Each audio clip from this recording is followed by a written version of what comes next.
I believe it is recording. Okay.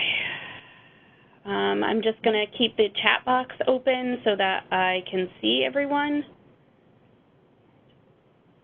And I think you're all set to go. Okay. So did you Before take a we deep start breath? today, can folks hear me? So anyone, I'll put in the chat box, anyone that cannot hear, I'll put in the chat box, anyone cannot hear, or I can't even type. So whoever's listening to this in the archived, I apologize that Kevin and I are talking. We're having some problems with our audio, so hopefully when we are recording this, everything will be okay.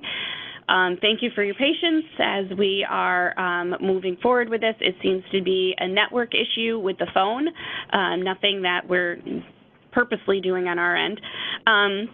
So I apologize and thank you. It's definitely something with WebEx because it's the phone number. So I want to welcome you all to our third of our 5 series of webinars. This is on Unpacking Tier 2 Interventions with Dr. Kevin Quinn. We've had a series of looking at PBIS from an applied behavioral analysis perspective, and then we had another webinar on classroom management. So this is our third in the sequence. Just to give a little kind of preview to what's coming, because these webinars were not developed that you needed to watch them in sequence, we're going to be doing a little bit of an overview of what Kevin spoke about prior to this webinar in his last webinar, which has to do with classroom management in Tier 1. So please hang in there if you think you've already heard it. He's got lots of other information for us, and now I'll turn it over to you, Kevin. Okay, thank you, Erin.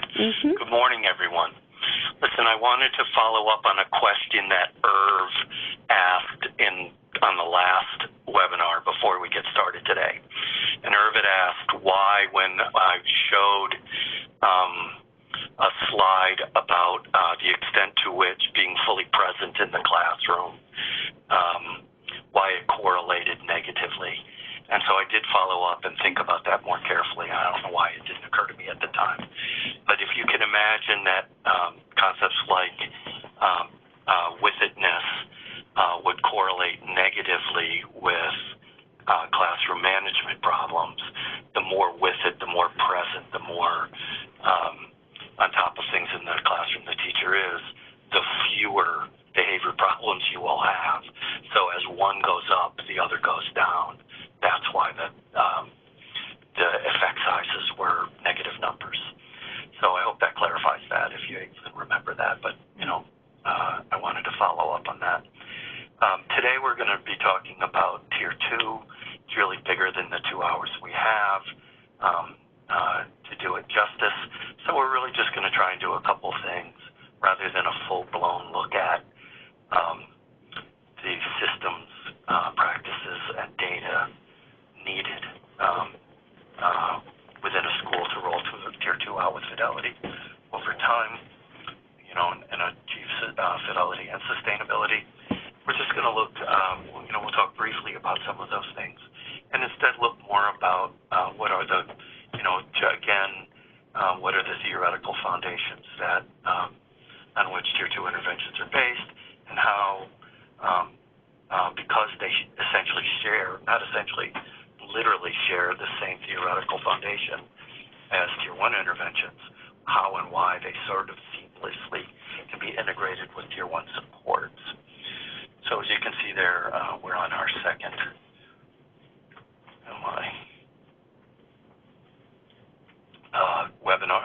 third webinar in the sequence, and our goals for today are to review evidence-based Tier 2 interventions, examine the theoretical foundations, and to see how we can seamlessly integrate them with Tier 1. I've got some feedback that folks find it somewhat are uncomfortable to have me present as a disembodied voice, and they're wondering, who is that guy I'm listening to? So I thought I would share with you a stock photo that the university uses when they have need to represent me on the web. So here's the photo that they use of me. What's with all the laughter? We're usually on mute. think it's a great photo. It's a great photo. Of course, I hope you can hear me. That is what I look like in my mind's eye. That's what I really look like. Pretty close. Pretty close. You just need to put your hand up to your face. Yeah, if I put my hand up to my face. In all honesty, however, that thinning hair you see there in the front of that picture has thinned considerably. And that shirt I'm wearing, the collar frayed so badly, I no longer own it. Just for full disclosure. Okay, so this is a variation of an Illinois slide that I've edited severely, but it just is a different way to represent the three tiers and to show that this idea, if you look at the three large boxes across, the top one of the themes we'll talk about today is this idea about the fact that schools implementing PBIS should endeavor to have distinct Tier 1, Tier 2, and Tier 3 teams. Personally, I think that's one of the heaviest lifts. The rationale being that, I don't want to get into this too deep, I'll talk to it later, but that you've exhausted your resources in Tier 1 and that you don't have a second team of all-stars who can come in and also Tier 2, Tier 3, and yet another team of all-stars who can come in and do Tier 3. The idea being that you don't want to wear the same people out by having them be responsible for all three. But today, we'll be taking a look at these Tier 2 interventions, but because we're interested in examining how they seamlessly fit with classroom supports, we'll be doing a quick review of some of the things we talked about last time, just a few slides, so that we can see how they build off of each other. And that's sort of where we'll begin. You'll remember that, and the way I think about this is that our expectations for students are based on sort of unassailable values who could argue with these, and that our discussions with our students the first day, the first week of school, ought to be rooted in there's a logic, a reason, a social justice foundation for the rules and expectations we teach and systematically grow in our classrooms, and it doesn't have to do with our authority, but instead is based on our commitment to fairness for all and for maximizing the teaching and learning that can go on in the classroom. As I said, I'm going to go through these things very quickly. We have some behavioral expectations for your classrooms that are consistent with school-wide expectations. We have some rules about how they need to be publicly posted, positively stated, easy to remember, taught directly through explicit instruction system, right? That's talking the talk, walking the walk is systematically observing students' performance of those, reinforcing them when they meet the criteria, engaging in a non-reinforcing correction procedure when they don't, and that we do, when we teach, we use both positive and negative examples, and again, that these are explicitly tied to values, because as the year unfolds and we spend the 182 days together with our students in the classroom, this is the culture that we're going to grow. There's a rationale that we all share. It's explicit in my mind what I want with regard to climate, behavior, social participation, relationships between peers and among peers, relationships between students and teachers, that I'm all explicitly clear in my mind with all of those things at the beginning of the year, and that I convey those expectations explicitly to students with a sound rationale and explicit teaching. And again, I think this is the heart and soul of Tier 1, frankly, or classroom parts of Tier 1, and that each school day is made up of a variety of activities and routines, and that you can deconstruct your day into. I don't mean to suggest that this list here is exhaustive or all-encompassing, but it's the types of typical events that can happen in a day, and as a teacher, you might want to think about, or you can write, what do we mean by making expectations explicit? Well, you can think about for each of those. We can think about teacher expectations for talking, for getting help, completing the task, moving and participating. And that, first of all, I'm going to make clear in my own mind. When I look at, if I just pull one of these out, whole group instruction, what are my expectations for talking? What are my expectations for getting help? And so on through there. And then I would go through each of those activities, and that each of those combinations, personal belongings, expectations for each of those 5 expectations, talking, getting help, completing the task, moving and participating, is made explicit to students through direct instruction. And that all happens in the first day, first week, first month of the year when we are particularly vigilant. And again, that's the talking the talk. These should be, if you go to PBIS.org, there are, and I'm sure you guys have them yourselves, there are lesson plan formats for teaching behavioral expectations. So these are not one-off verbal descriptions where you don't want to commit, what did I just assume aside, right? That you assume that you and the students are on the same page based on one verbal description of what your expectations are. That's why we engage in explicit direct instruction. So what the next slide is, that students learn behavior the same way they learn academic skills. And, we've all heard with all other kinds of behavioral expectations we teach, for some reason we have a propensity to punish social behavior, but we're moving away from that. We're moving to teaching as well.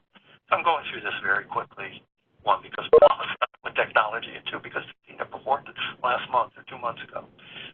So, if you look at a synopsis of the behavioral literature on effective classroom management, the research literature on effective classroom management, it can be broken down in various ways, but this is a reasonable representation of the evidence-based for effective practices in classroom management. And those 5 or 6 slides that I just went through addresses these, 5 of the 8. What aren't addressed in there are nothing I talked about was how to organize academic instruction in order to feed lots of opportunities for students to actively respond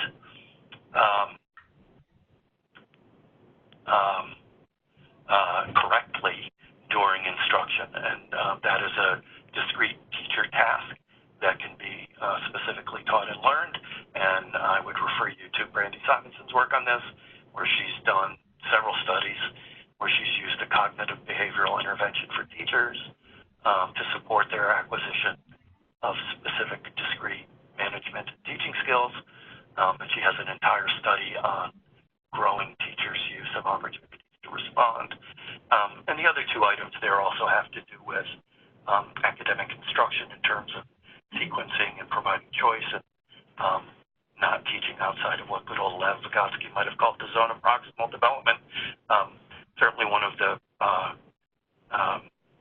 most frequent antecedents to problem behavior in the school is asking students to do work that's too difficult for them. I encourage you to, the next time you're in front of one of your groups of teachers, to ask them how many of you have recently observed as students being asked to do work for which they hadn't mastered the necessary prerequisites. That is work that is too hard for them, at which they can't be successful because they haven't yet mastered the component part, and watch all of the hands go up in the room. You can sort of wonder, why is it that we put kids in those situations? And I think one of the primary answers is teachers feel an obligation to cover material because it's going to be on a mandated test for which be held accountable for their students' performance. So at least they feel if they cover it, the student has a chance. This is particularly true, and God bless teachers who have a particularly heterogeneous group of learners who have widely diverse needs. It's really difficult to operationalize just how much we ought to expect a teacher be able to accommodate instructional diversity. So I don't want to minimize these last 3 that aren't in the box. I just want to emphasize the fact that the strategies I so quickly covered and that we spent more time with on the last webinar and that we're using here just as a foundation to launch into seem like distinct separate things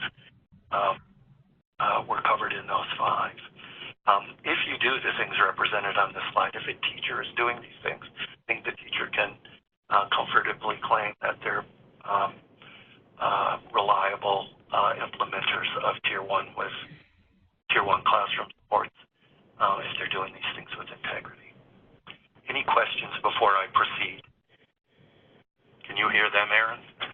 I can hear everything that you can, and I'm following the chat, and so far nothing in the chat.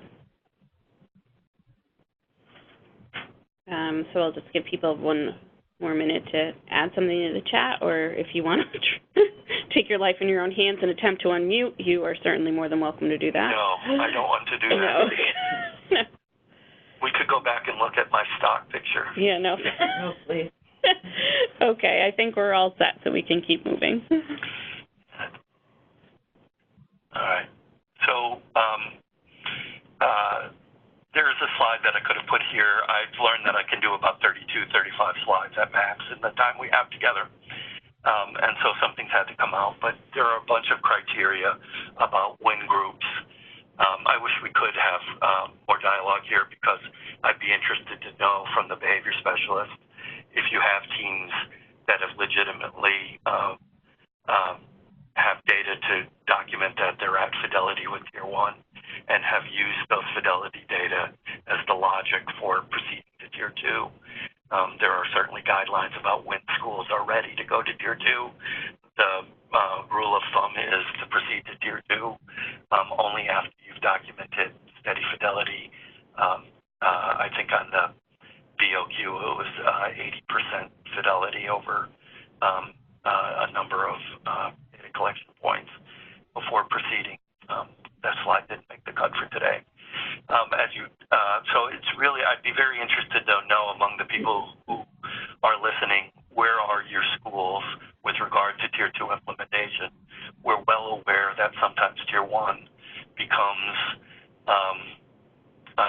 Tracy says yes, she does, use the readiness in order to move Tier schools forward. So it's, I'm happy to hear that. I'm happy to hear that schools are moving towards full fidelity of all 3 tiers because it's highly usual for schools to sort of get stuck in Tier 1 and struggle to get to fidelity over a number of years. And if they move to Tier 2, they move to doing some form of check-in, check-out, but don't give full attention to all the data, systems, and practices that might comprise Tier 2. So first, it requires so we're getting some affirmation that fidelity of Tier 1. I'd also like to ask the people who can hear me, how long do you wait for fidelity at Tier 1? So there can be a healthy debate about whether you just should push schools along. If after 2 years they're not at fidelity at Tier 1, how long do you let them, right? Because you can lead, through your coaching, and you can't will a school to implement with fidelity. And I know some schools are more responsive than others. So I know it's best practice. And I'm sure there are those of you who are listening to me who can cite chapter and verse on what the prereqs are to implementing.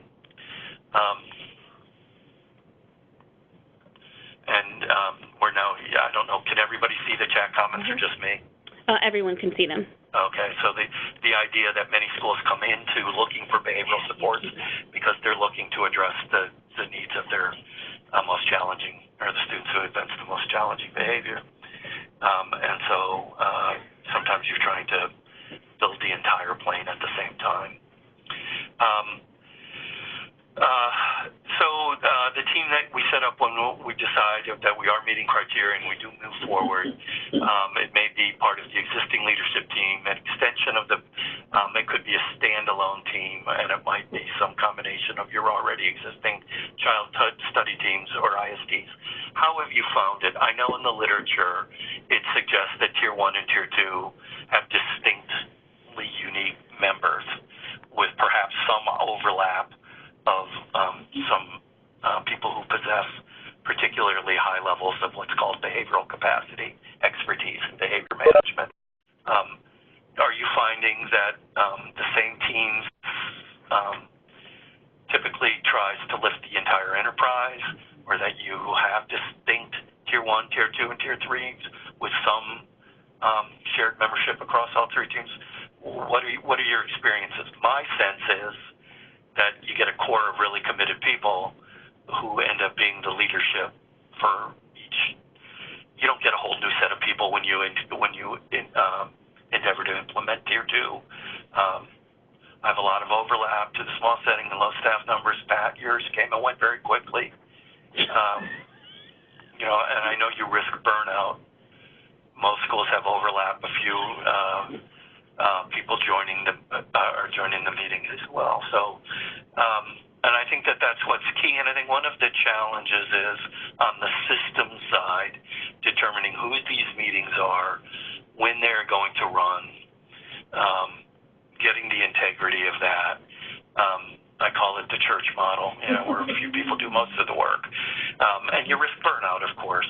And I think it's one of the ways we ought to be conscious that in some schools we deviate from recommended practice, where there's this, well, I'll show you a slide later, right? So here's one slide that shows you the fact that you would have distinct tiers for, or distinct teams for your tiers with some overlap.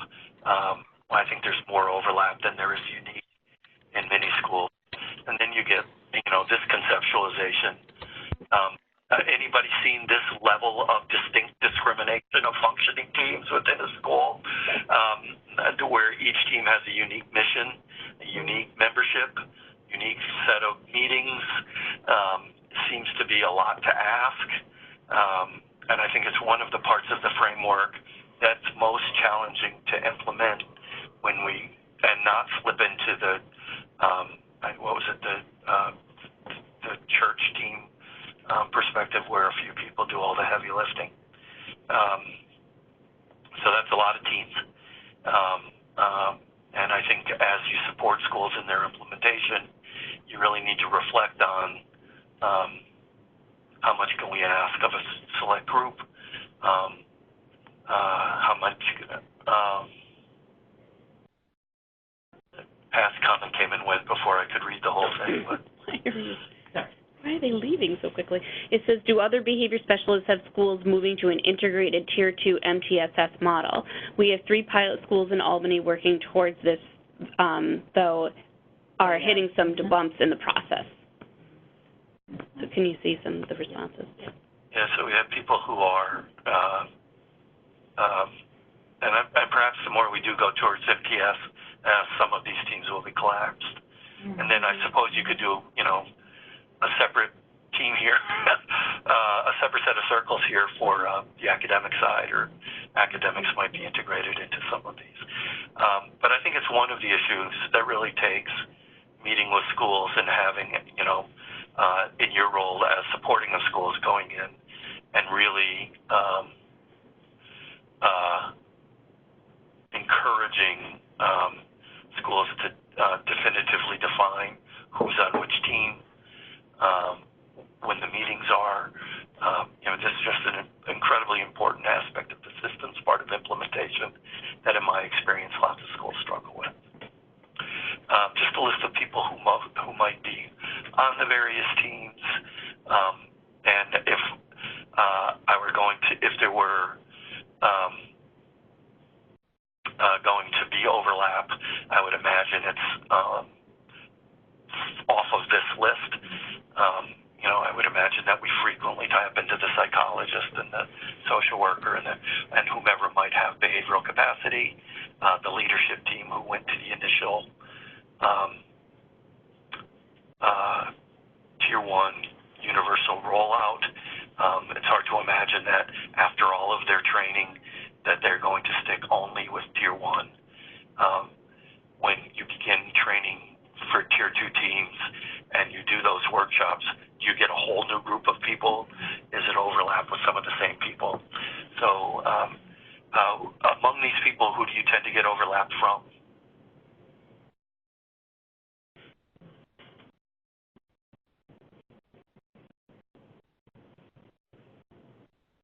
Not everybody at once. All areas, yeah. I would think that the overlap would come among those people who have, the behaviorally trained folks. That's exactly what I was going to say. The folks who have the behavioral capacity have to bring that fluency, those skill levels to all tiers. So I just think we need to be very careful to support them.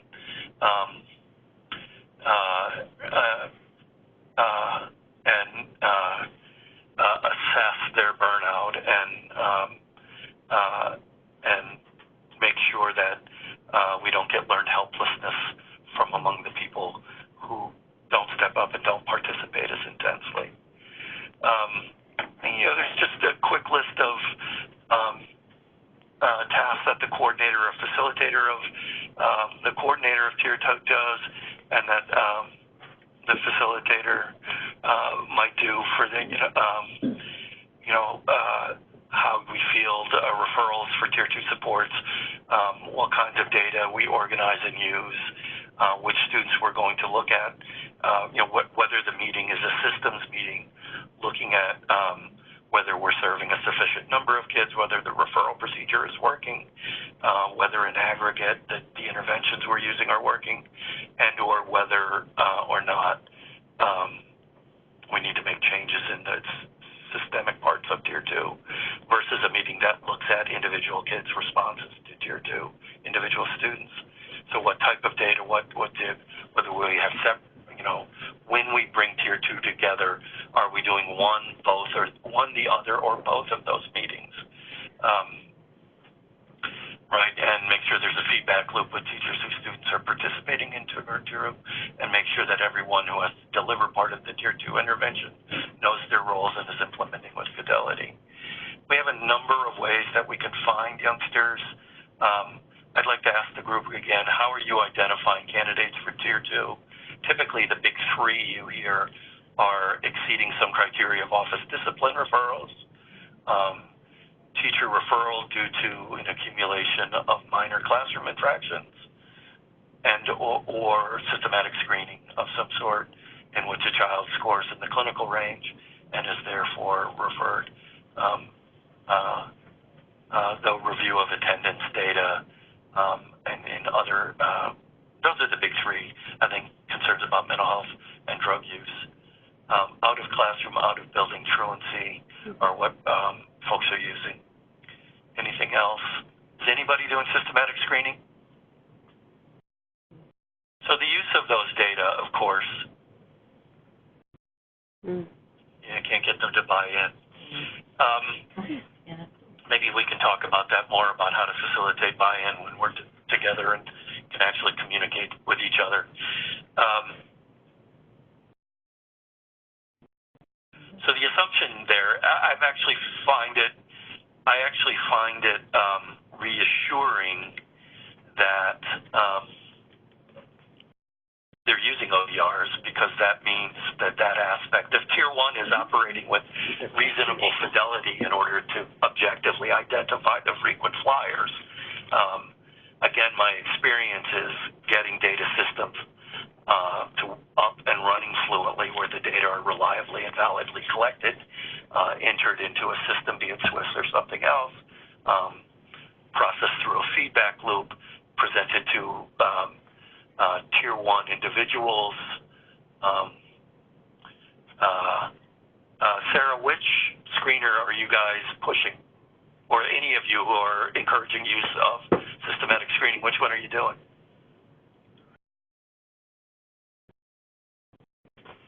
SR, all right, so your bar, that's the one Kathleen Lane is promoting? I don't know Achieving Expectations tool. I'm fond of the SSBD myself, but I know practitioners find it a little more intrusive to use, but I like its rigor. Again, but just going back to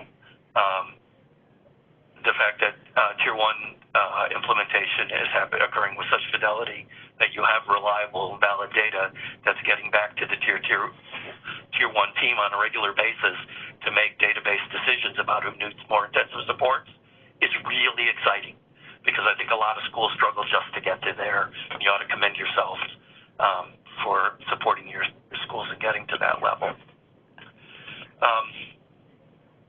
Right, so we can just, we would need to decision points for ODRs and this timeout of instruction. A basic rule of timeout that is that every time we interrupt instruction and use timeout is, of course, a behavior suppression technique intended to temporarily suspend the student's opportunity to earn reinforcement. That's all timeout is the temporary suspension of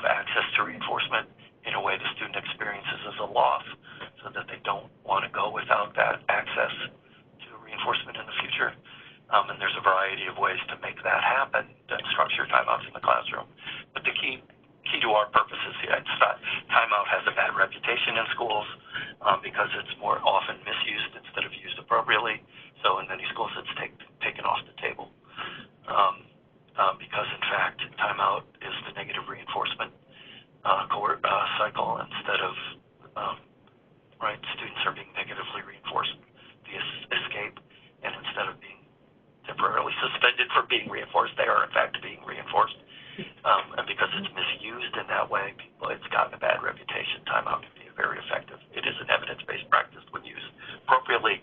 It's a long ramble to get to the point I want to make, which is that when we use any sort of removal from instruction in the form of timeout,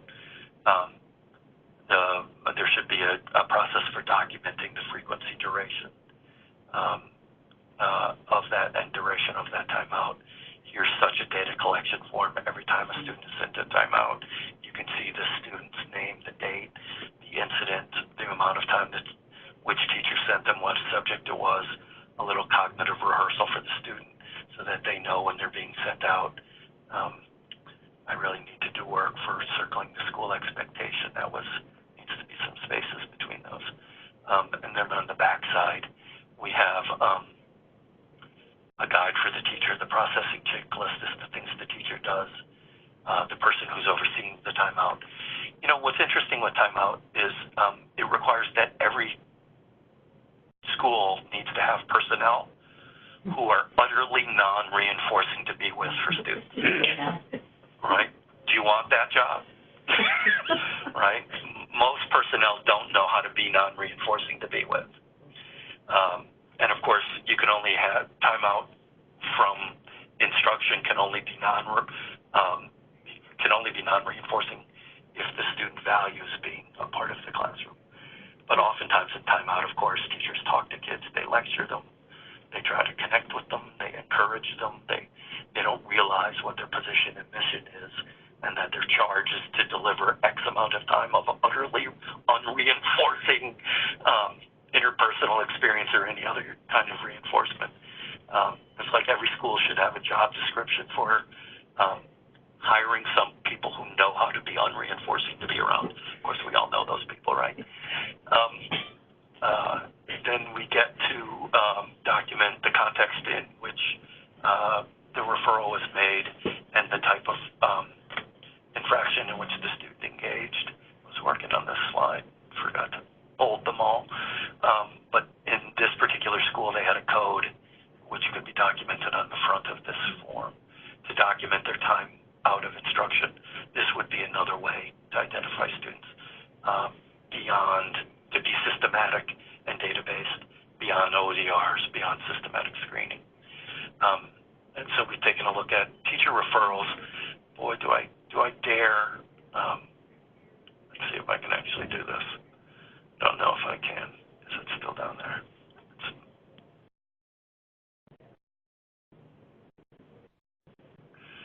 Right, so this would be, can everybody still see? Yeah, everybody can still see that. Yeah. So this is a student can refer, right, so just based on, this is a pretty well documented, developed by somebody I have a lot of respect for, Lori Newcomer at the University of Missouri. She's working with Tim Lewis down there. Their materials are fantastic, by the way. Overall, I really like the way they we don't do everything in New York that they do in Missouri, but they have this thing called classroom problem solving that we really haven't implemented. But as I think a Tier 2 intervention or Tier 0.15, is anybody doing classroom function-based thinking within the classroom prior to referral to Tier 2, trying to ameliorate the problem before through differentiated behavioral supports that are more intensive than standard Tier 1 supports? Anybody doing classroom problem solving, sort of informal FBA in the classroom, thinking about behavior functionally and making antecedent explicit teaching and consequence adjustments without going through the full FBA procedure? Region 7 is, so you're having a go at that. I think it's a really great way to teach people to think functionally all the time and not just when they're doing FBA, right?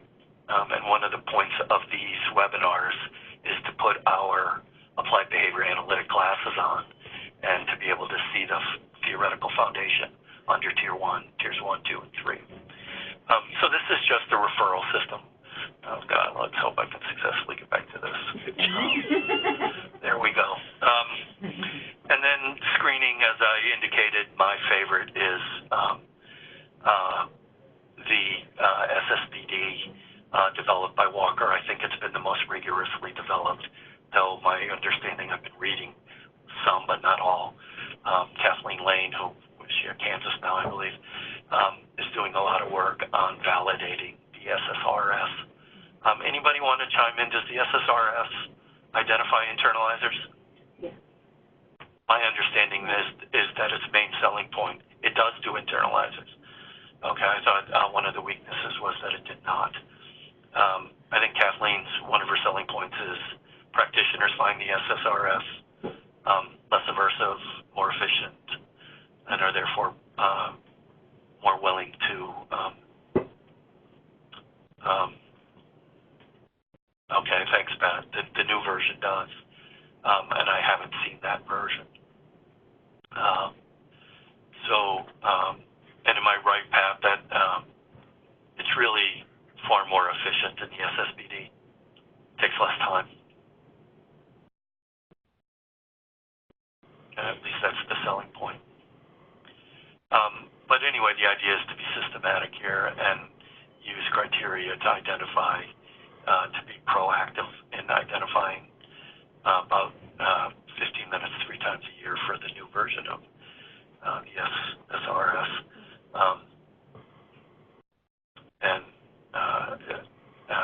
What I don't know is if it's entrepreneurial. I know you have, God bless Hill Walker. He's probably one of the premier researchers in social behavior, but almost everything he does ends up being as an entrepreneurial component. So I believe you need to buy the SS, it costs. But anyway, so just another approach to systematically intervening. So the idea, the logic behind Tier 2 interventions is it provides additional support for those students who aren't being sufficiently supported by Tier 1. They're evidence-based practices. They are continuously available on a rolling basis. What's the rule of thumb these days? We used to hear 2 to 3 business days. And if a teacher referred or following screening, the Tier 2 would be responsive, and the cavalry would come running to a teacher who identified a child as in need of additional support. They ostensibly require relatively modest effort by teachers, but can be sufficiently flexible to be adapted somewhat. Right? So they are typically thought to be what the literature calls standard protocols, can be used as is off the shelf versus a more problem-solving method that involves the individualized construction of a behavioral intervention plan. I would argue, and I'd like to hear your thoughts, anytime we ask teachers to change their behavior, anytime a teacher left to his or her own device has become fluent at engaging students in a given way and now has developed what we informally might call habits, behavior that they engage in with automaticity without engaging working memory and executive function in a conscious way. Anytime we ask them to stop doing that and do this instead, which is what is involved in having a teacher hold up their end of Tier 2 interventions, I would argue that might require, at the very least, modest effort by teachers and, at the very least, modest support by someone to scaffold the teacher's change of behavior. I actually changed that bullet, that in lots of presentations on Tier 2, I changed it to modest effort because I thought they were overselling how easy these are to do. That is one of the selling points of them.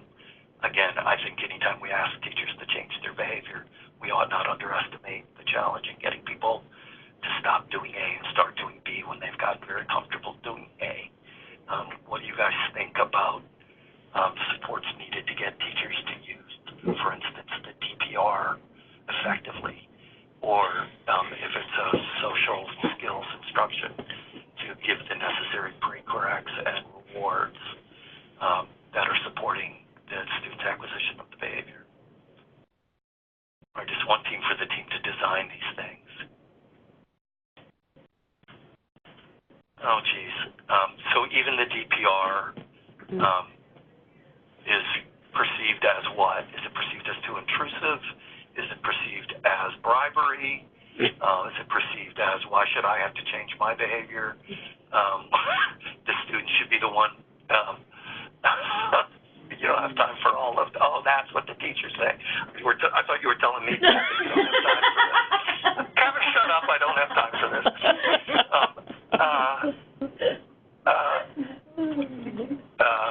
Really don't have time for the third. And oh boy, I don't want to engage in, yeah, I got it, Pat, thanks. I don't want to engage in teacher bashing because I do subscribe tenaciously to the mantra, there are no bad guys.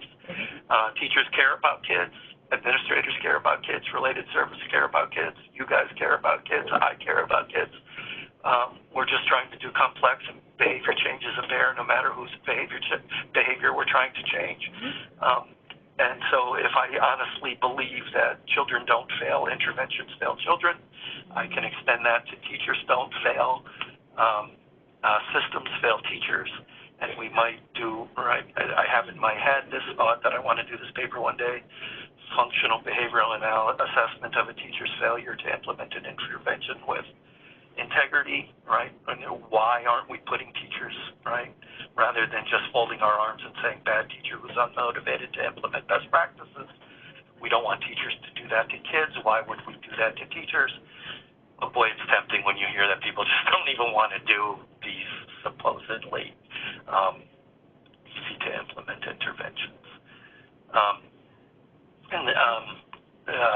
Here's key, and I wonder if you guys experience this.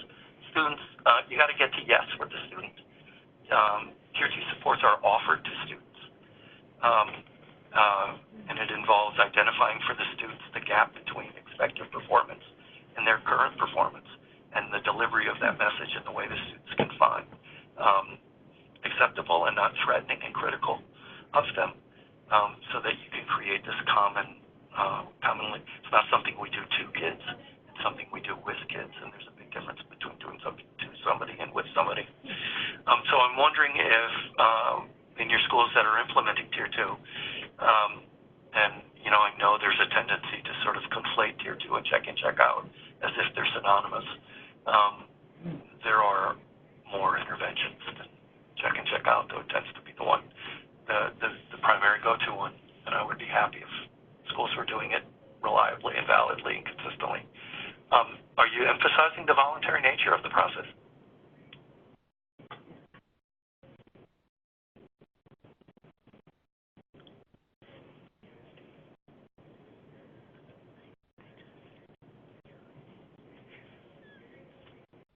Good. It really should be a collaborative endeavor, and when you deconstruct collaboration, one of the primary component parts of collaboration, all collaboration, is that the participants are there voluntarily. You can't mandate collaboration. Mandating collaboration is an oxymoron. And so the idea that this would be a genuinely collaborative effort with the students is key. It involves consistent progress monitoring, as with all of our interventions, and it provides supposedly options so that we can select an intervention. Anybody got Tier 2 with multiple options? I've taken SAG, Social and Academic Intervention Groups, I think is that what SAG stands for, because I've never been quite sure what those are, but I've given you some examples beyond check-in, check-out. I could have added Check and Connect as another Tier 2 that is highly similar to check and check out, but not the same. We could do organizational groups, or some people call them executive function groups. I don't know how that differs, frankly, from social skill instruction groups, but do you have multiple options in your schools that are doing Tier 2? Multiple Tier 2 interventions? Or is it pretty much check and check out?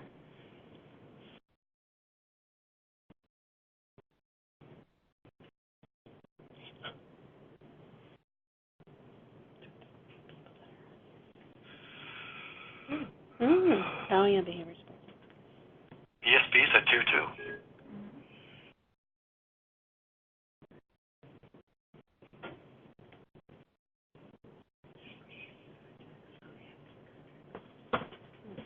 Yeah, that's good to hear. Good. I'm glad that there's more diversity than perhaps I thought.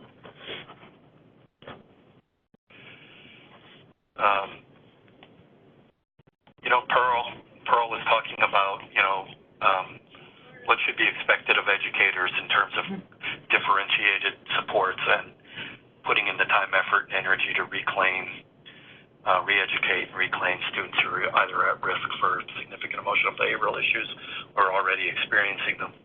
That hope is not a method, and that the cavalry doesn't exist somewhere outside of us who are going to rush in, that we are the cavalry. I hope we're experiencing less of that sort of, and that we find ways to support teachers who are recalcitrant to accommodate diverse needs. Tier 2 supports are centralized with the team. Okay, so in kids who are already in restrictive settings, the milieu, and that's an entire discussion that we could have about if you're working with non-district schools in which every student is there because they have extreme needs, what do the tiers look like? And I won't, we've had that conversation off and on. Do you still have the 3 tiers? And there's pros and cons of that conversation. Each of the interventions, if you have multiple interventions, each of them, right? So there's supposed to be triage on the tier 2 team. The referral comes in. You have an option of standard protocol interventions, and the team systematically at their bi-monthly meeting accepts new referrals, determines which of the tier 2 interventions you have in place is best suits this child's needs, and in a data-based manner assigns them to the appropriate intervention. And then each of those interventions has a coordinator who's a member of that tier 2 team. Is a key part of it, which is sort of another differentiation of responsibility that really gets down to the nitty-gritty of functioning tier 2 teams. Placed in support, again, tier 1 supports can be continued or amplified. And again, I wouldn't underestimate the amount of technical assistance and coaching that teachers need to hold up their end of any one of these interventions.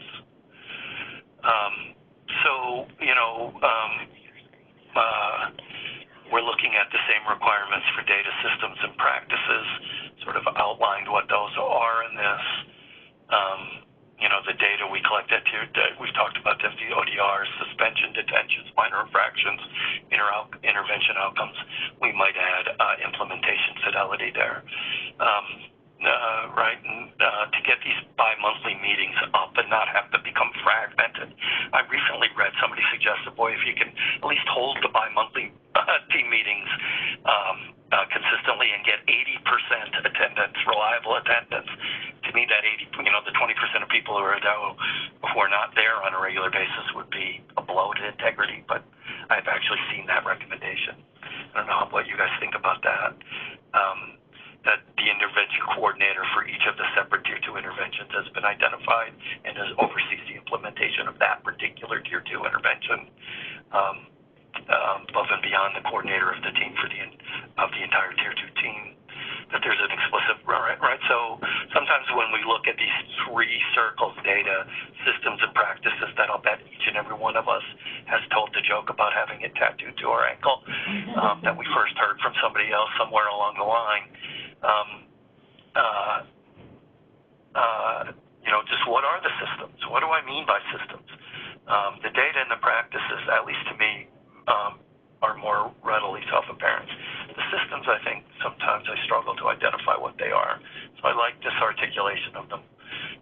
And then we have practices, social skills, the ones we're talking about. Is anybody familiar with First Steps? Because it's one of the ones I'll talk a little bit about today.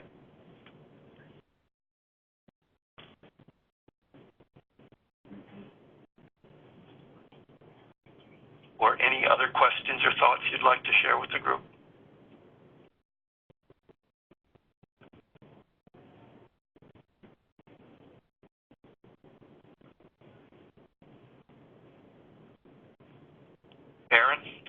I hear, are you typing, Pat? Okay, Pat's just putting some thoughts together, but anyone else on there? I don't see anything else in the chat right now. Okay, and Aaron, if you can tell me, because I'm on my cell phone and on my computer screen, I don't know what time it is. It is 11:05. Okay. And we started 11 minutes late, so you're good. So there is one question. It's a good combination that there really are, in addition to differentiation of teams, there's differentiation of purpose of meetings. And it might be that if, in fact, you get teams to meet, Tier 2 teams to meet reliably for, Sarah's asking questions about the difference between meetings focused on students and meetings focused on systems, whether they're conflated into the same meeting, whether they occur in the same meeting, but have, there's a first part and a second part of the meeting, and everybody's explicitly clear which function, or are they separate meetings, or is that not happening at all?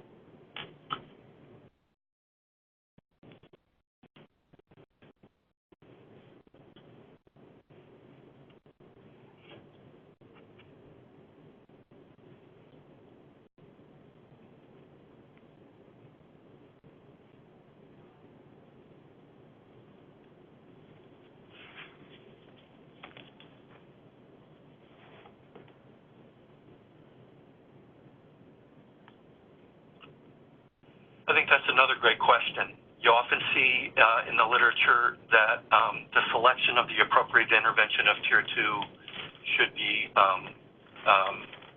done with consideration of the function of the behavior. For instance, sometimes we're told check and check out should only be for students whose behavior is obtain attention, or it's best for those teachers. So to what extent is there a systematic process by which thinking functionally about behavior is used to select the appropriate match for Tier 2 supports? And this is pretty sophisticated level of processing. And sometimes I think, that the level of expertise we need in schools is the level of expertise of people on this call, rather than you guys having this level of expertise and trying to bring practitioners within schools up to, we're all ones that, right? And it's, we need people who do the professional development and who are fluent in the professional development and who have as fluent an expertise in these processes.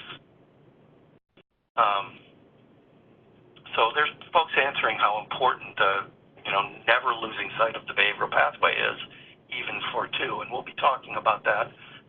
Again, the goal being to understand the theoretical underpinnings of each of these interventions, that they're not just stuff we roll out, that each of these interventions is theoretically sound. Aaron, the comments get recorded? I believe so, yes. As long as they go out to everyone, they're being recorded. Yeah, the comments are just going by so fast for me that I can't read them, but we can slow this thing down for next time.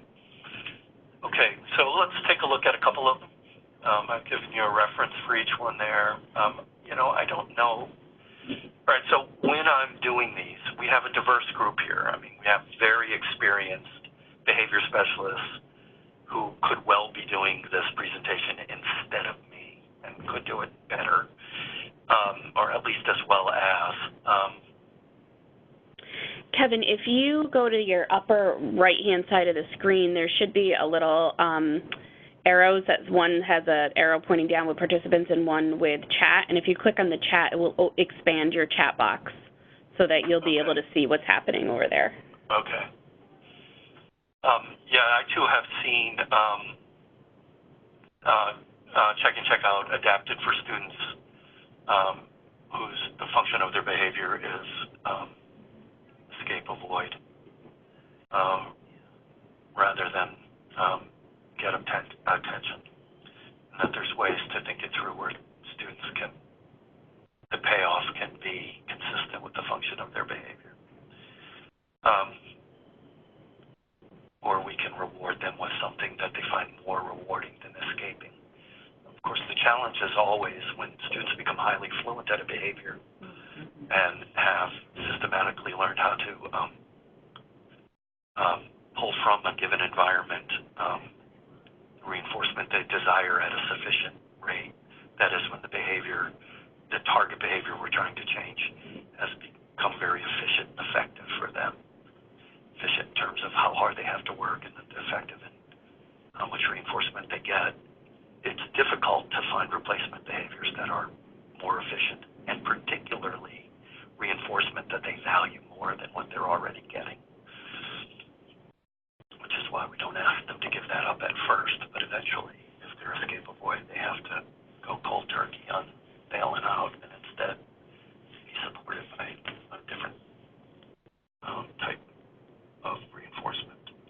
So here are the basics. You all know check and check out. I don't need to go through this on an in-depth basis.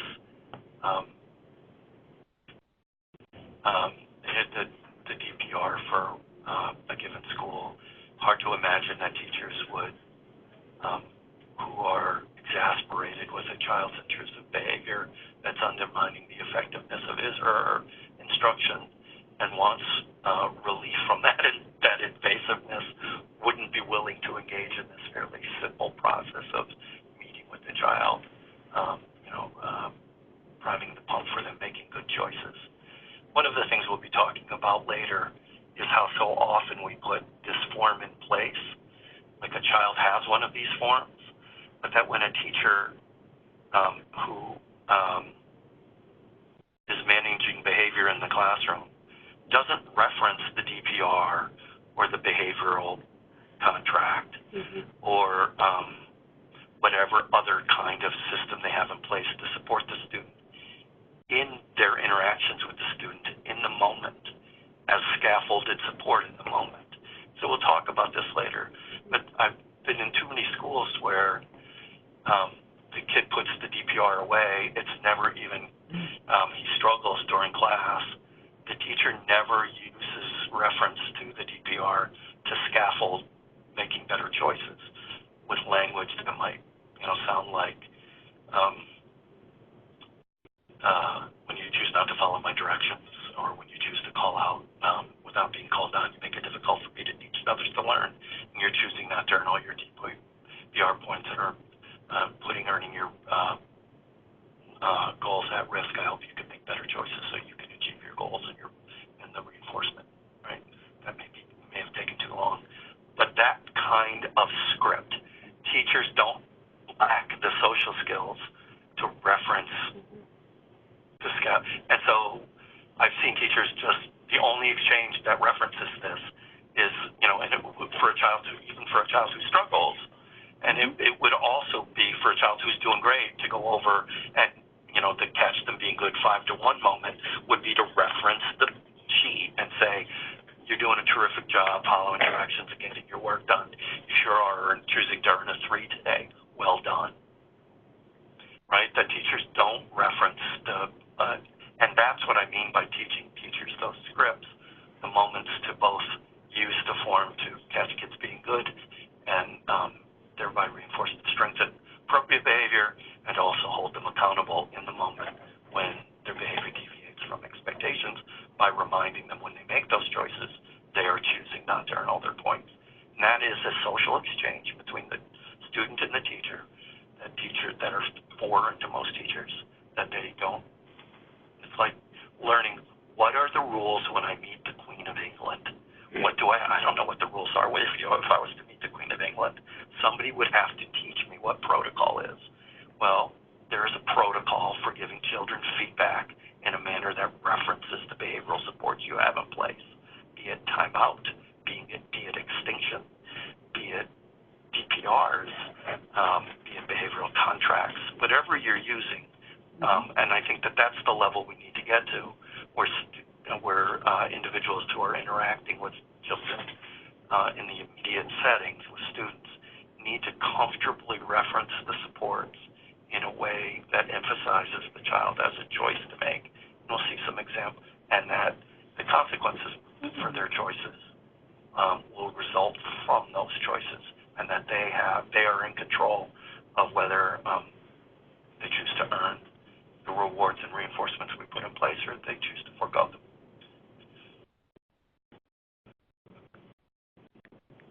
Tracy indicating that there's a check-in, check-out for high schools that is developmentally appropriate, I assume, and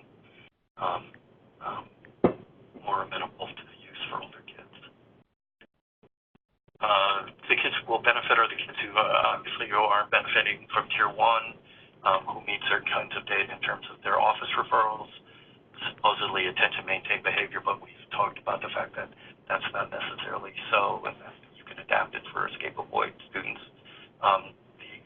The voluntariness of the program, their willingness to improve, and the idea that while Tier 2 supports aren't sufficient for kids with more intensive needs, it can be used as a component part of. How many of you regularly add behavioral contracts to check and check out so there's a tangible reinforcer added to it for meeting goals? That the points themselves in achieving goals isn't the final reinforcer, that there's some contract established where the child's working towards achieving something tangible that they desire if they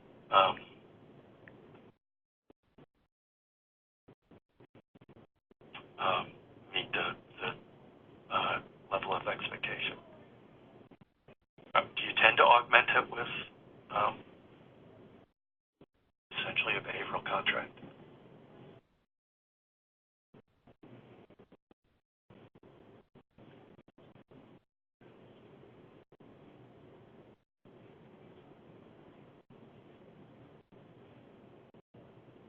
Okay, so it's pretty standard to do so. All right. So again, the coordinator who oversees the facilitators who meet and greet the child in the morning and do the exit interview at the end of the day, manages the resources, looks at the aggregate data, makes sure. Right, so there's ways of individualizing the DPR so you can actually see that there's an indication of whether the child is making progress towards earning, whether the points are converting to a more tangible reinforcer. And then the delineation of the facilitator's roles, which you guys again have. Again, I'm feeling a little self-conscious in that I prepared the PowerPoint with the new behavior specialist in mind, with the assumption that lots of this might be new to them.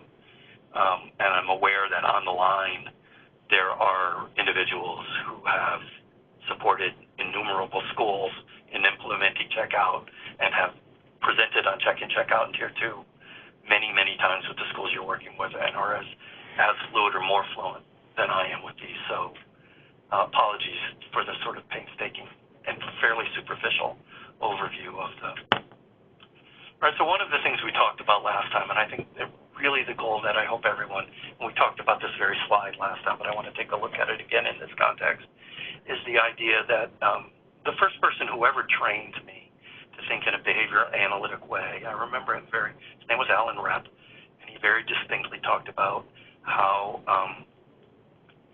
that he could walk into an environmental setting and would immediately begin to organize what he was seeing onto the behavioral pathway, and that he had a fluent ability to do that, just as he was observing events in a classroom.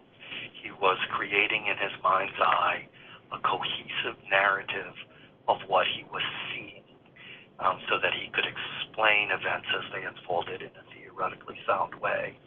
Well, in the same way, we want to be able to see how the interventions we're implementing are relying on that same theoretical explanation for human behavior, and that it incorporates, in our case, because we're looking at these things from a pretty strictly applied behavior analytic perspective, we're looking at behavior's relationship to the environmental conditions that precede and follow it. We're not, if you choose, and I hope you do choose to tune in a couple of weeks when I do the next one, I'll be talking more about private behavior, private variables, idiosyncratic cognitive processes, and emotional repertoires that we might consider when we're teaching placement skills that extend beyond the behavioral pathway. But for our purposes today, we're really just thinking about understanding the conditions that trigger behavior, how to operationally define that behavior, observe the conditions that serve to reinforce it afterwards. And right, so we want to take that same theory and see how it's infused into each of our interventions. So the purpose of this slide is to really say, okay, for check-in, check-out, what part of it might be considered, and this is my own work done for the purposes of this presentation. So I would love feedback if, for those of you who feel fluent or even are just learning the model, if you could think of bullets I could add in any of these columns about, right?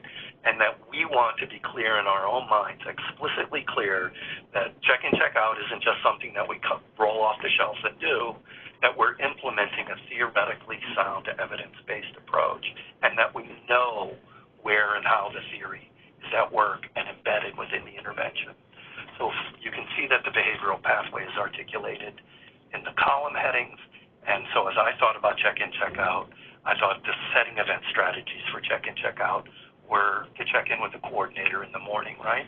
And so when we think about setting event interventions, you can either remove the setting event from the child's experience, right? If we have the capacity to do that, we're often challenged to do that, but to actually have enough influence on the environment that the child ceases to ever encounter the setting event.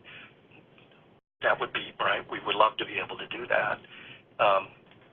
Oftentimes we can't, so instead we ameliorate it and try and interrupt its effect on the antecedent through some sort of triage. So really in this example, I imagine that the check-in coordinator is really ameliorating the relationship between the setting and event and the antecedent, and really the setting event and the consequence, if we understand setting events as being conditions under which the individual expects the consequences to be particularly or especially reinforcing. Whatever the check-in, check-out person does with the child in the morning removes their or lessens their desire to engage in troubling behavior so that they will get a very rewarding taste of that reinforcement. Well, it almost provides, that check-in, check-out almost provides almost a form of satiation so that the student no longer has that strong desire for that reinforcing reaction. That's how the setting event acts on the antecedent. Checking in with the teacher at the beginning of the class might be conceived of as a setting event. The DPR form itself is a prompt to create environmental conditions that serve to remind the child, and of course, sound Tier 1 practices in and of themselves. And I thought of, so anybody wants to speculate or about whether you might think of, given your expertise, whether or not you can think of other aspects of this intervention that you know so well, some of you, that you might conceptualize as a bullet I would add to the setting event strategy.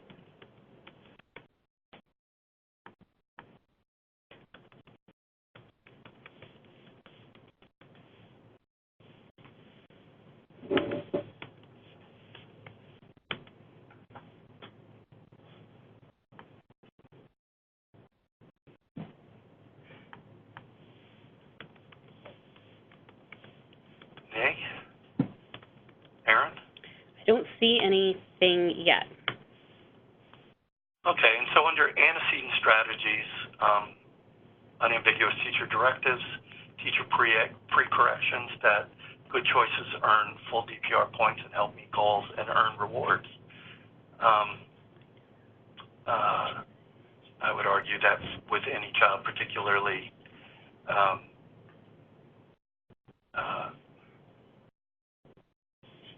we'll just leave it there. And then under teaching and instructional strategies, we take the student out and we teach them specifically what their direct instruction and check-in, check-out procedure is and how it works and how the form works. We solicit their, and we teach them when their behaviors and how they bring it to the teacher, both before and after class.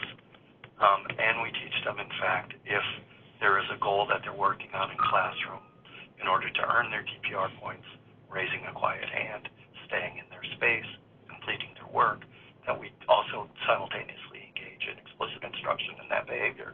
And then the consequence strategies, both the reinforce and extinction end. At the end of the day, there's the check-in with the facilitator, or check-out with the facilitator, rather. There's the points themselves. There's the teacher praise that accompanies, hopefully both during class and at the conclusion of class. There's the affirmation from the parent at the end of the day. And for extinction, by efficiently giving students feedback that they chose not to earn all their points, we are getting all the no, don't stop lecture, exhortations, encouragements out of the teacher's repertoire by giving them a systematic way to provide feedback that is unreinforcing. Thoughts or observations? Avoid makes me think of the teacher should, right? So you're thinking that the child avoids the teacher's lecture. So I might phrase that a different way and get the word avoid out of there because it's a meeting. Okay, thanks for that. It's the teacher who avoids lecturing the child, not the child who avoids getting a lecture from the teacher.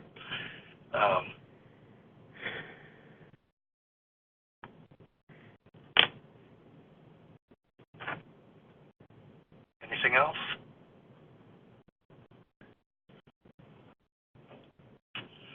So is anybody using first steps?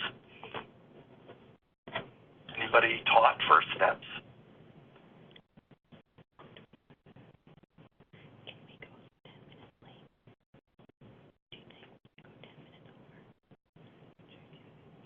So Hill and his team at the University of Oregon have been working on First Steps to Success since the 90s.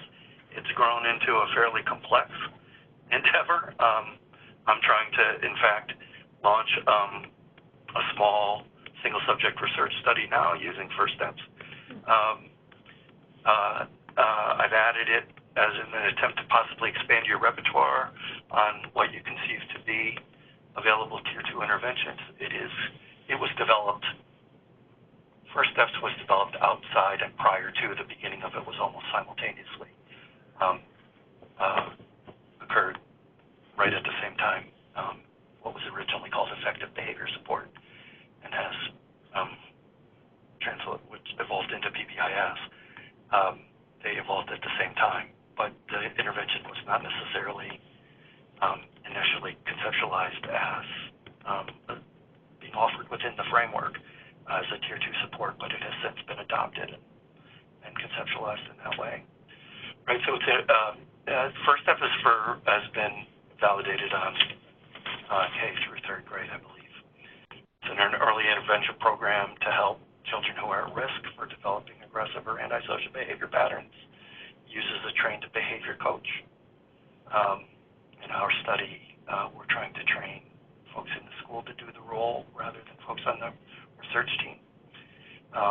A behavior coach who works with behavior coach does it all directly with the child, directly with the teacher, and directly with the parents for 50 to 60 hours over a 3-month period, starting with the student directly, then actually starting with the teacher in a collaborative way, and then directly with the student.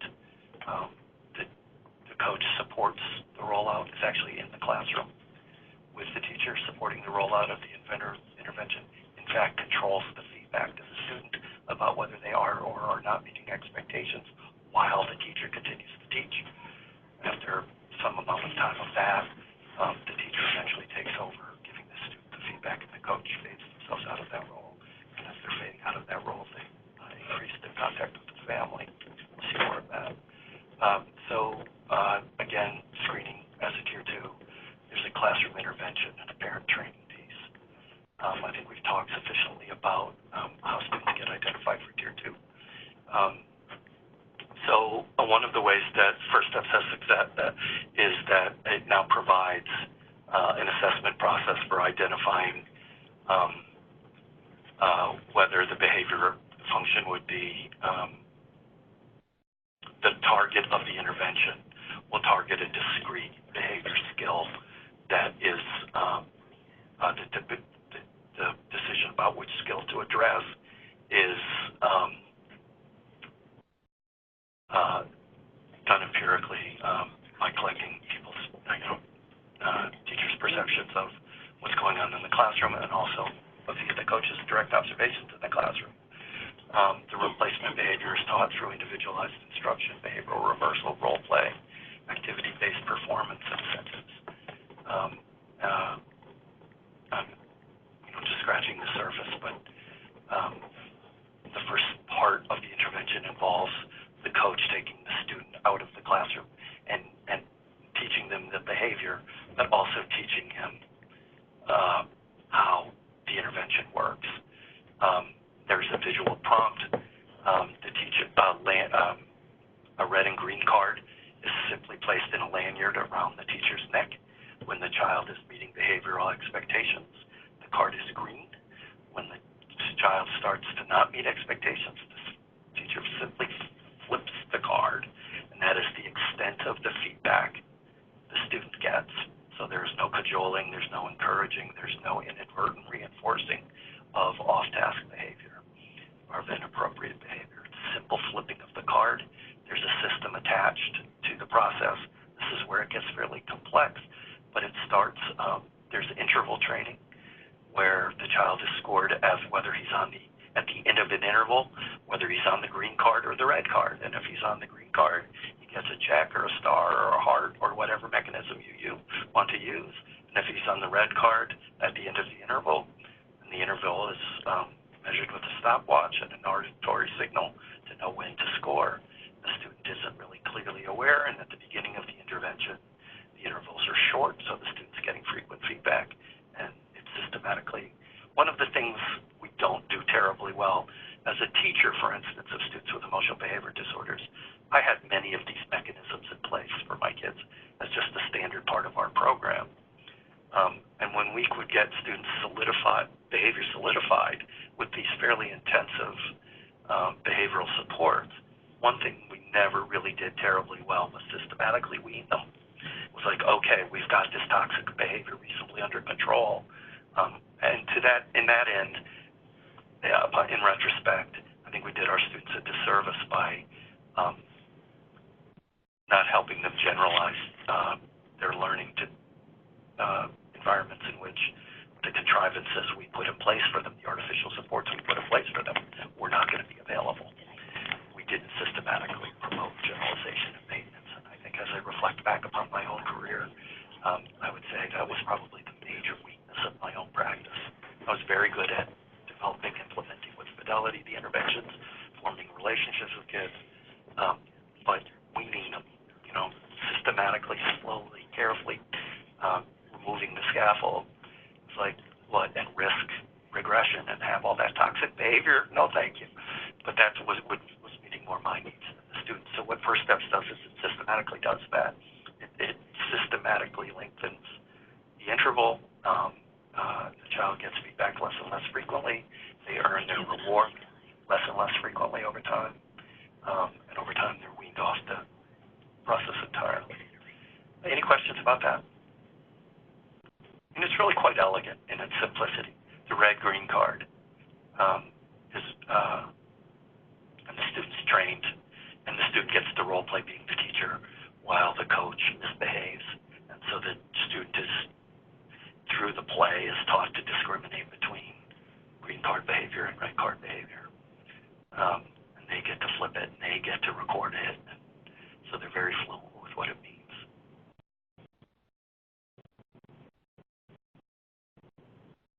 The other important aspect of it, based on the idea that students who display aggressive and antisocial behaviors are typically at odds with their peers and are already being socially pushed to the margins, disenfranchised from the mainstream of the community in the classroom, given the intrusiveness and toxicity of their behavior.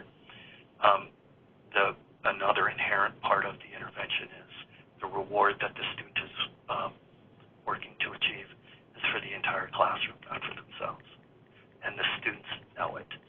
So they are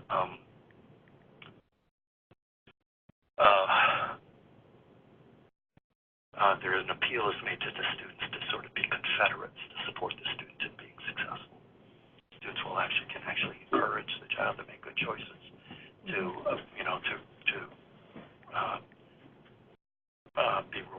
to appreciate when they do, to give them positive feedback.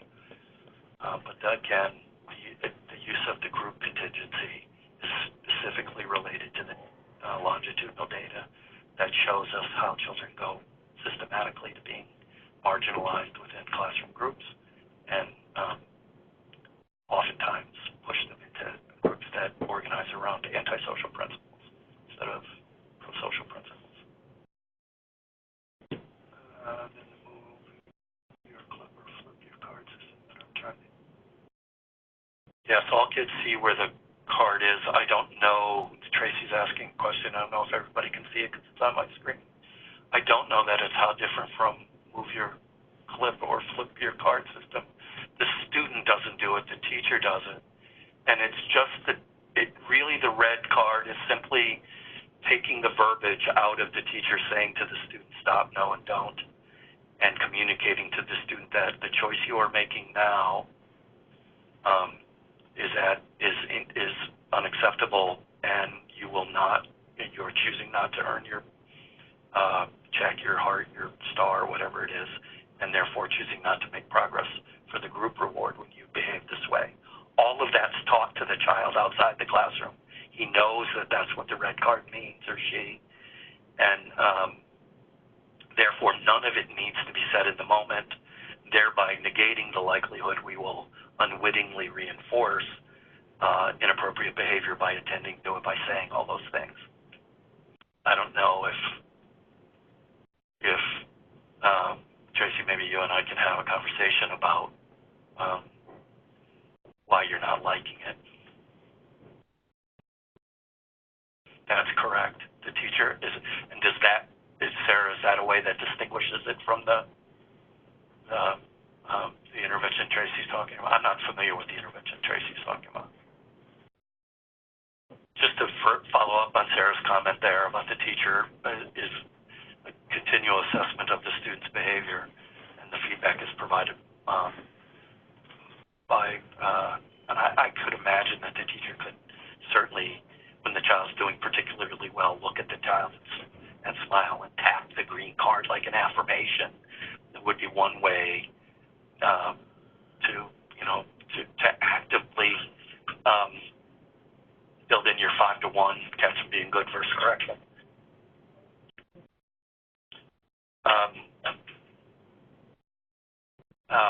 So I don't, the green card is fairly passive in and of itself. I can imagine that teachers might want to make their feedback to get students who are making good choices more active.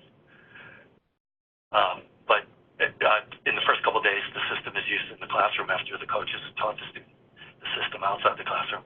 It's the coach who wears the lanyard and gives the child feedback. The teacher continues to teach, and then there's a segue is made to the teacher wearing the lanyard and giving the feedback as the teacher becomes more. So if they won't fill out a DPR, maybe they'll flip a card.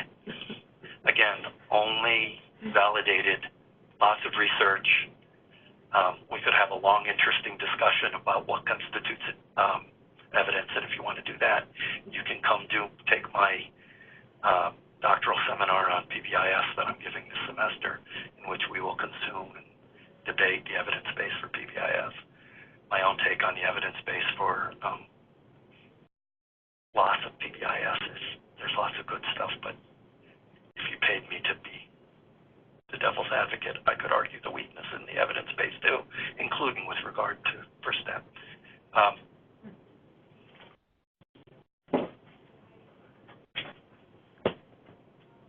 Yeah, Tracy, if you'd like, you and I can have an additional conversation about how it's different. There's a home-based training. Parents are given lessons and parent-child activities that build on the competencies in the 6 key areas. So when you do the behavioral assessment, it identifies which of the 6 key areas the student that will be the focus. And so there's the coach as I said, is the person who's responsible for then also, and I don't know who that might be in your schools. I don't mean you guys. No, in a model demonstration school, if you could partner with a school to be the coach the first time they do it, that might be an interesting use of your time, if your coordinators approved, of course. And parents give the child reinforcement for appropriate school performance. So the child is not only earning reinforcement for the group in the school, he's being reinforced by parents at home as well. Yeah, they always, I guess we can delve deeper into if the red card remains red, what kinds of prompts and other kinds of interventions might be useful to, I mean, at the beginning of the intervention, the interval for feedback is 20 seconds, right? And it's systematically grown out to minutes and then multiple minutes and over the course of the intervention. So, you know, if a child is not earning stars, nothing's being written on the green side of the card. The lanyard itself is the data collection device. What kind of prompts or, you know, redirection might, beyond just staying on the red card, I'll have to look into that to see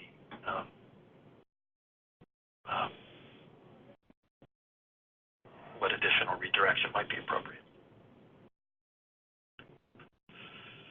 So, as I said, it's an entrepreneurial endeavor. You need to purchase all this stuff, and it comes with all the materials. And there was a randomized control trial across multiple states.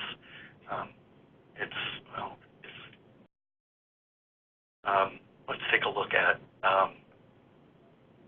and I'll just show you later that you can see what the evidence base is for first steps. Right, so if we break it down, again, saying, okay, so if this is theoretically sound, and Hill Walker and his colleagues do operate from an applied behavior analytic perspective, how can we see behavioral theory at work in this intervention? And how can we look at the behavioral pathway, which has expanded the 3-term contingency into a 4 or 5-term contingency if we had function at the end? How can we see each of those components of the behavioral pathway embedded within this intervention?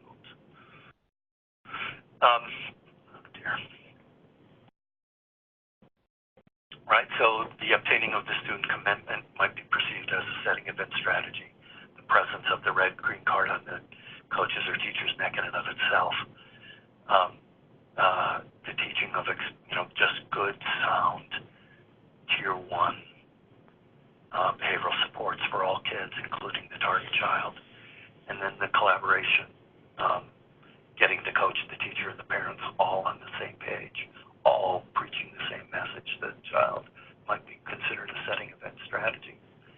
And again, antecedent strategies, unambiguous teacher directives, teacher pre-corrections to the student that keeping the card on green will earn them their stars and help them make progress towards the group contingency and the positive reward they can earn at home as well.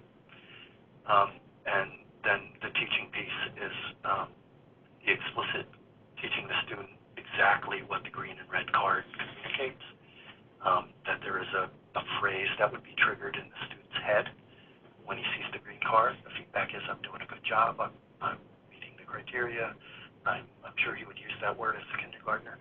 I'm earning my reinforcement, I'm doing well. The red card being a signal to get back on track. And then there is the 6 areas of improvement, and that are targeted based on the data collection up front and the explicit instruction in the social skill that's needed to allow the student to get better is part of the teaching strategy. And then the reinforcement is the first steps checks and stars, actually seeing that they're earning them, the behavior-specific teacher praise that might accompany them, the parent praise at the end of the day. I'm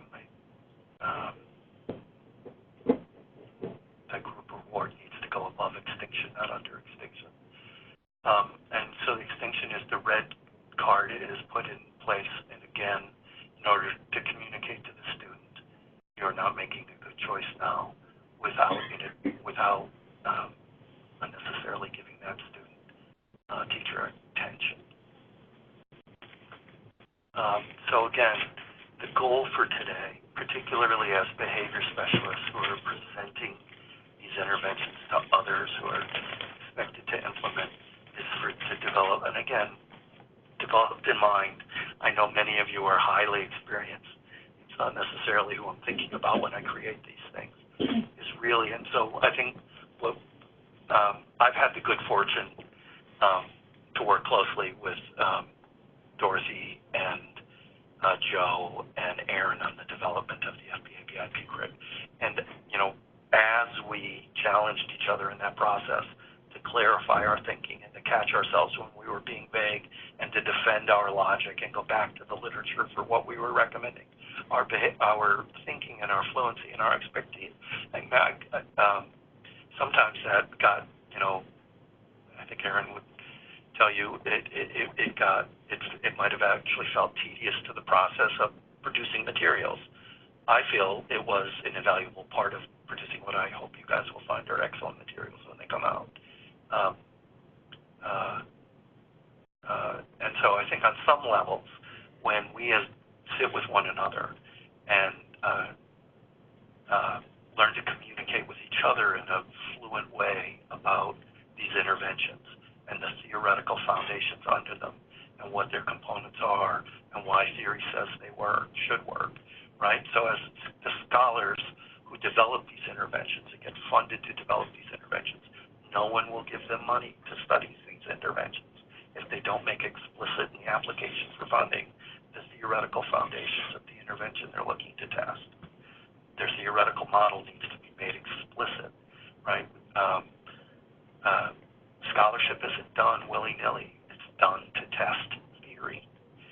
And so I believe as behavior specialists, the more we can see the theoretical underpinnings of these interventions, and the more we are comfortable seeing them at work and realizing that the behavioral pathway doesn't just exist at Tier 2 and Tier 3 for FBA, but that is in fact embedded in all three tiers. Builds our fluency and builds the specificity and the accuracy with which we communicate and support the school personnel. Communicate to and support the school personnel with whom we work. So there's the, you can look at the slide and this will be available, and you can go look at the research that supports first steps. We'll be reading those articles this semester. So we looked at this last week, and so I want to end by going through it very quickly. Right? So this is sort of Tier 1. The expectation is that you have assiduously identified all the routines that comprise your school day, and you've made it, you've clarified in your own mind your expectations around participation and movement and talking and completion and getting help for each of those routines.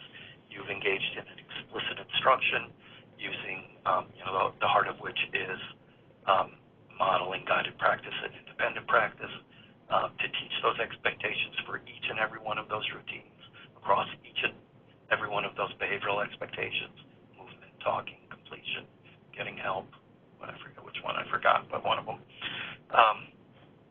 Right? And so you've laid that instructional foundation. You've talked the talk. You're moving on with your school day and your beginning instruction.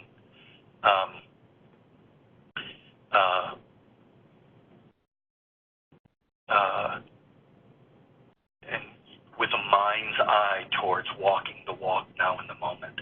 So now that I've clarified my expectations in my own mind, I have to keep them present in my working memory, in my, using executive function to self-regulate as I begin instruction. It's a lot to ask as teachers, because here at the university, we teach our master students to self-regulate the heck out of themselves around instruction too, to think very systematically about where they are in the instructional arc. I'm opening the lesson. I'm in the bottom body of the lesson. I'm closing the lesson. That's just a very thumbnail sketch, but there are very discrete behaviors that effective teachers engage in at the beginning and during and following instruction. And we ask teachers, and there's 20 or 5 of them across the instructional. And we ask teachers to be mindful of, is their practice exemplifying each of those evidence-based characteristics of effective teaching? And now we're saying, oh, by the way, in your executive function, your working memory, could you also be mindful of good classroom management practices? Being fully present in that regard is a lot to ask of teachers.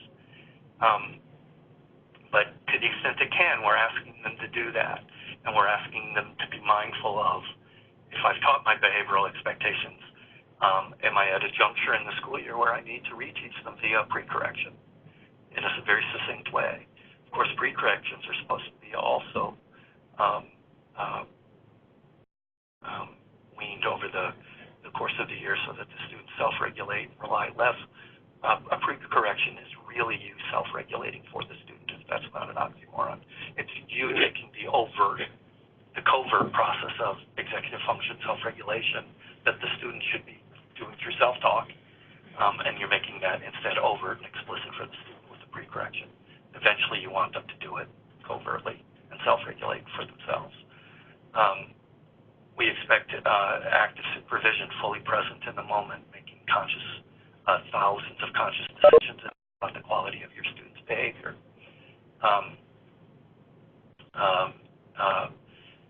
And to actively distinguish between those students who are meeting your criteria of acceptable performance and are that. And then again, the next thing we do, getting teachers to do, one of the hardest things I do when I've supervised students here at the university is they can tell me this slide on a midterm or on a file. They can repeat these points to me. But it's almost as if we are hardwired as adults to take compliance for granted and to give squeaky wheels to grease.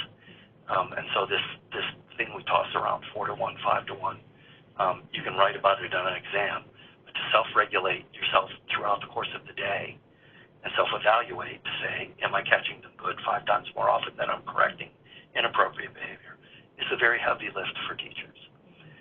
So that idea that I have to be mindful of compliers and not just wait until non-compliance permeates my consciousness by being an irritant in order to react. That change in teacher behavior can be very challenging to effect and in of itself requires some pretty significant scaffolding and support if in fact they've become fluent at just the opposite of what we want, taking compliance for granted and frequently responding to non-compliers. Flipping that is no easy task.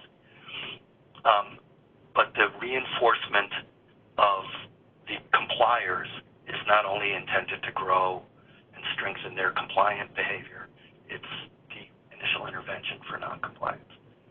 And again, this is a Tier 1 support. It's not supposed to be enough support for all of your students, but for your kids who momentarily get distracted or forget expectations, that reminder of expectations, them seeing others get reinforced, will snap a few kids back into appropriateness. If they do, once you get a compliance and appropriateness, always end with an acknowledgement of, yes, I see you, nice job, reinforcement, right? So this is the basics. I've been through that, but the whole idea is to be able to self-regulate so you can do this with emotional objectivity and so that you can be a neutral umpire, just giving your kids neutral, unambiguous feedback on the extent to which they are behaving in ways that are consistent with your values and rules, because that's your job as the adult in the classroom. And that your job is to deliver positive reinforcement for appropriate behavior just as comfortably as you deliver non-reinforcing correction for inappropriate behavior. All right, so you've done all that, and you're still paying attention in the moment. You still have non-compliance. What's next? And the next thing is, and here's where students break down because they don't have the verbiage. This is a very contrived way so teachers break down because they don't have the verbiage. Earlier I talked about if I were to meet the queen, there's a protocol. Somebody has to teach me what to do. Very few teachers are prepared at the nitty-gritty level to say, what's the social skill you need for noncompliance? What are you supposed to do, right? Right? Many teachers just repeat the directive or scold the student or say, no, don't stop, all right? I worked with one teacher, forgive me if you've heard me tell this one. I was working with her and she was had very strong self-efficacy about her behavior management, but an objective review of her classroom management suggested to some degree that high degree of self-efficacy was somewhat misplaced. How about that for saying it in a nice way? So she said, "Oh, my kids know I don't chew my cabbage twice. I don't give directions a second time." And I said, "So what do you do when students are non-compliant?" And she said, "Well, I say this to them: I'm not going to tell you again." To which I smiled and passive-aggressively said to her, "Well, I think you just did." Right, so this idea of self-regulating in the moment enough not to get caught up in that and instead learn this sort of contrived way to talk to kids and say something like, "Students who are not following directions are making it difficult for me to do my best teaching, our values, and for other students to do best learning, our values. I hope everyone." You might pair that with proximity control and go over and know that, the student, right? But again, you're giving the student scaffolded support without directly addressing the non-complier, thereby minimizing the reinforcement available for non-compliance, but still providing what I guess could be conceptualized as a response prompt. Right? You've already given the directive. You've got the students not meeting the criteria of acceptable performance. So it's not a stimulus prompt, such as a pre-correction. It's a response prompt in that the performance is coming up short, so you're coming to the rescue with this state. I don't know. Anybody talk like that? If you've not been taught to talk like that, that language has a bunch of characteristics to it. It's language that is meant to refer back to the values and the rules we all agree to live by. It's meant to be designed to scaffold the student's behavioral performance without inadvertently reinforcing it. And it's intended to communicate to the student that they are responsible for the behavioral choices they make, not me, not the adults. And so you just want to, it's a social skill for teachers. And what we know about social skills from social skills research is that if you don't actively promote generalization and maintenance of the skill, kids can learn the skill in the training setting. But my understanding of meta-analysis of social skills instruction, the effect sizes for those interventions are quite modest, mild even.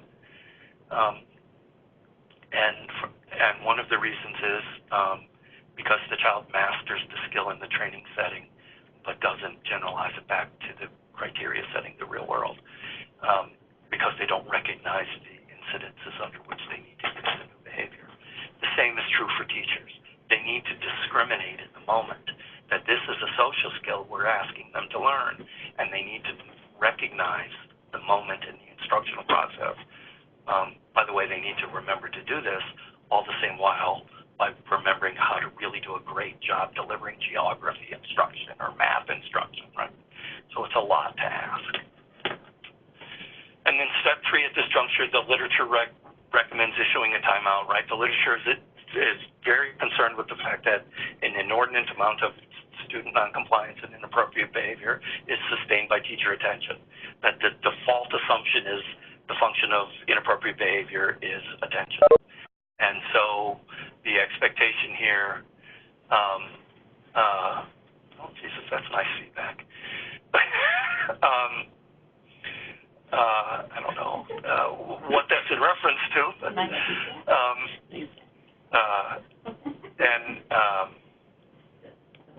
right, so George, I have heard say appropriate issuance of a timeout. And right, and so again, another social skill for the adult. When you make it difficult for me to teach and others to learn, you're letting me know with your behaviors that you're not ready to be part of the class. Please report to timeout. All right. Again, for a kid at 8 who is supported, for the 80% of kids, they will accept your directive to go to timeout, and they will go, and they will be temporarily suspended from the opportunity to be reinforced. On the other hand, if this is a child who needs Tier 2 or Tier 3 supports, this student has just blown you off and been non-compliant to your other scaffolded supports, a kid with truly challenging behavior is going to look at you when you issue the directive for timeout and not comply and not go. That child is announcing themselves as somebody who needs Tier 2 or Tier 3 support. A child who is that defiant on a repeated basis to teacher directives is announcing, I'm a frequent flyer, I need more intensive support. Something else you might do is have a leverage point in place like a DPR, right? And so you can reference it, and this is what I was talking about. This is where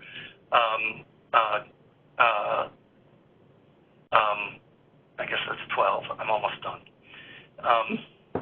Well, we started 10 minutes late, so if everyone's okay, if you can give 10 more minutes, that would be very appreciated. I don't think I'll take that long. Right, so instead of timeout, you might say to a student who has a contrived scaffolded behavioral support like a Tier 2 intervention, reference it at that point. You've done these other things I've talked about, and now you're going to directly talk to the student.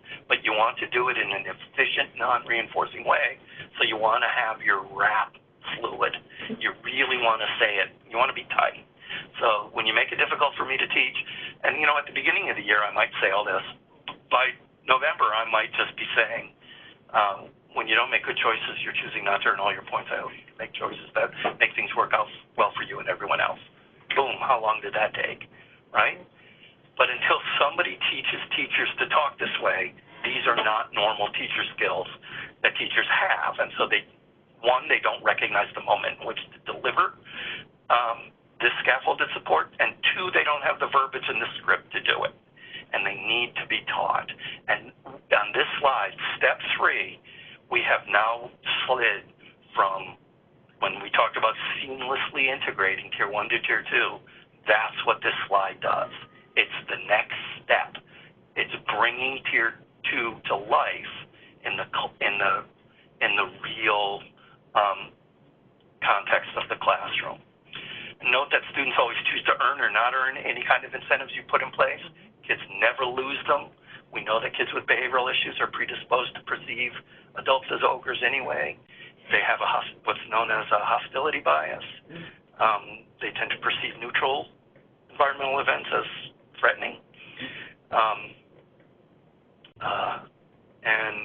So we don't want to make that easy for them by communicating in such a fashion that we are taking something from them that they already have. Students never start a period with points and choose to lose them. They start with nothing and choose to earn them or not. And our interactions with them need to really emphasize that.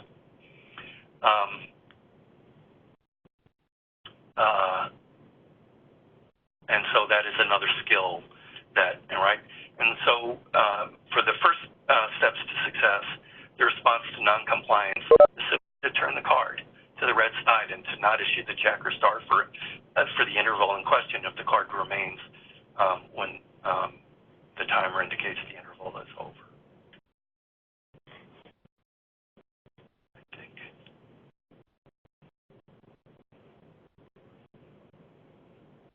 Right, so the idea that we're talking about here wasn't really to give you a thorough overview and do a full day overview of, okay, so you've got 5, you're working with the 3 schools that want to scale up to Tier 2. Here's the Tier 2 content for you to use when you are teaching schools and supporting schools in their implemented teaching. In 2 hours, we certainly don't have time. I don't know how extensive is Tier 2 training, Erin? How many days does the Tier 2 team come to training? It's not as long as we do it for Tier 1, but if they're working on a specific intervention, they might break it up over like 2 2-hour periods. So, 4 to 5 hours, like if it was check-in, check-out, or if it's a systems level training, it might be 1 full day. Right. So, and if you package all that together, we're talking about multiple days. Right, so if you train on the entire systems and data piece and the practices, you're really talking about, and it might be broken up, as Erin said, over time. So we certainly couldn't do that in this 2 hours. It wasn't the purpose here. The purpose was to, again, have a discussion, hear it described in a certain way, respond to my descriptions in a way and integrate it and synthesize it in a way that refines your own thinking. Maybe there are points that you could have made more clearly than I can, and in a more interactive setting, we'd be able to, in a mutually beneficial way, have that back and forth. And then to see also, again, that everything we're promoting across all three tiers is theoretically sound. And the reason that it can be integrated in a seamless way is it's all based on the same theory, behavioral theory, as exemplified in applied behavior analysis. Any questions?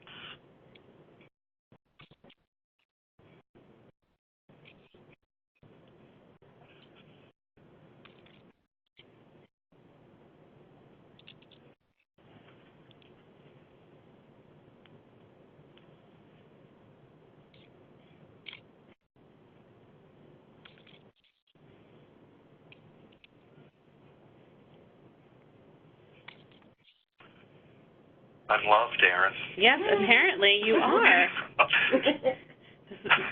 not sure if it was behavior-specific praise, but in general, we love you. So I don't see that anyone's chatting. If you are having difficulty chatting and want to take your phone off of mute, you can certainly do that. Kevin, what I might have you do is just end the recording. If no one has any other questions, that can go in the chat, and then if we take it offline, it might be easier for people to take their phone off of mute and ask a question.